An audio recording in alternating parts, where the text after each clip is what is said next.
یہ اسرائیل کا خطے میں کسی 7ویں مسلم ملک پر براہ راست حملہ ہے۔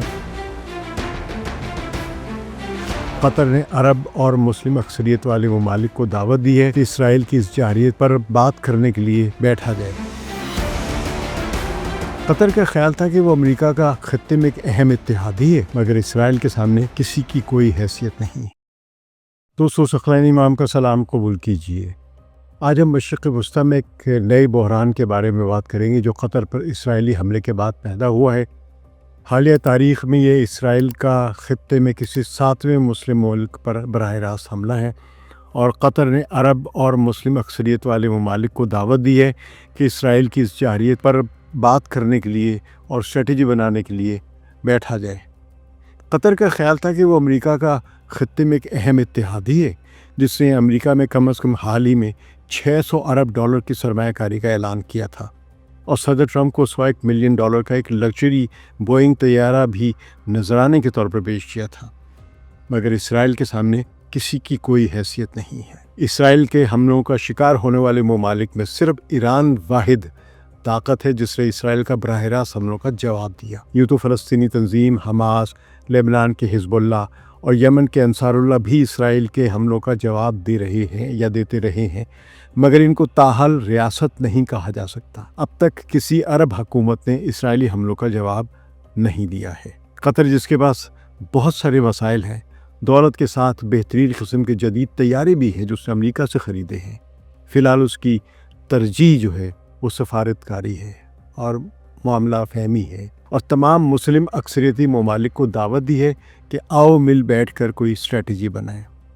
شاید یہ مسلمان حکمران عرب دنیا کی سیاسی کمزوری اور امریکی اثر و رسوخ کا جو خطے میں کردار ہے اس پر بھی روشنی ڈالیں کہ ایسا کیوں ہو رہا ہے۔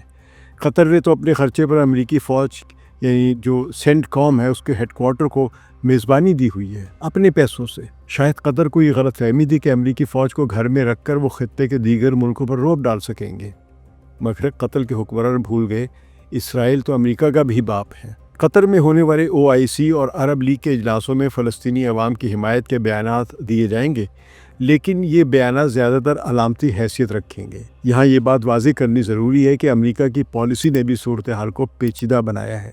امریکہ ہمیشہ سے اسرائیل کے مفادات کو مقدم رکھتا آیا ہے، اور قطر پر حملے کے بعد بھی امریکہ نے اسرائیل کو کھلی چھوٹ دی، بلکہ حملے کی بظاہر مذمت کرتے ہوئے وائٹ ہاؤس کی ترجمان نے حماس کے رہنماؤں کو ہلاک کرنے کے اس آپریشن کو سراہا بھی ہے کہ اٹ واز ورتھ ڈوئنگ۔ عرب ممالک کے لیے بہت بڑا دھوکہ ہے، کیونکہ ان کی سیاسی طاقت امریکہ پر منحصر ہے، اور اس انحصار نے اسرائیل کو بلا واسطہ اور بغیر کسی سزا کے کارروائیاں کرنے کی آزادی دے رکھی ہے۔ اب دیکھتے ہیں کہ وہ امریکہ کے خلاف متحد ہوتے ہیں یا نہیں۔ فی الحال روسی وزیر خارجہ سرگئی لاوروف کو GCC کے اجلاس میں دعوت دی گئی ہے، جس میں انہوں نے اپنا سخت بیان بھی دیا، جو شاید باقی ممالک کی نسبت زیادہ سخت بیان تھا اسرائیلی حملے کے خلاف۔ بہرحال قطر پر اسرائیلی حملہ ہمیں یاد دلاتا ہے کہ عرب دنیا کو اپنی خود مختاری مضبوط کرنا ہوگی۔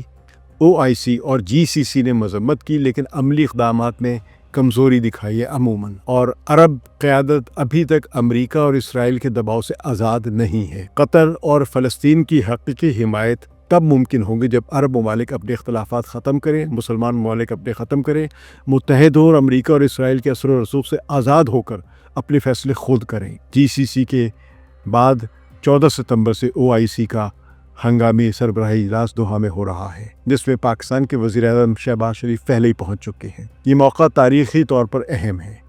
اگر عرب اور مسلمان ممالک اس موقع کو ضائع کرتے ہیں تو تاریخ انہیں کبھی معاف نہیں کرے گی۔ فلسطین اور عرب دنیا کی آزادی اس وقت ممکن ہوگی جب عرب ممالک متحد ہوں گے، عملی اقدامات کریں اور خطے میں ایک مضبوط، خود مختار اور مستقل محاذ قائم کریں۔ ہمیں یاد ہے سعودی عرب نے 35 اسلامی ممالک کی یا پتہ نہیں 37 اسلامی ممالک کی افواج پر مشتمل ایک اسلامی فوج تشکیل دی تھی، جس کا سربراہ پاکستان کے سابق chief of army staff retired general Raheel Sharif کو بنایا تھا۔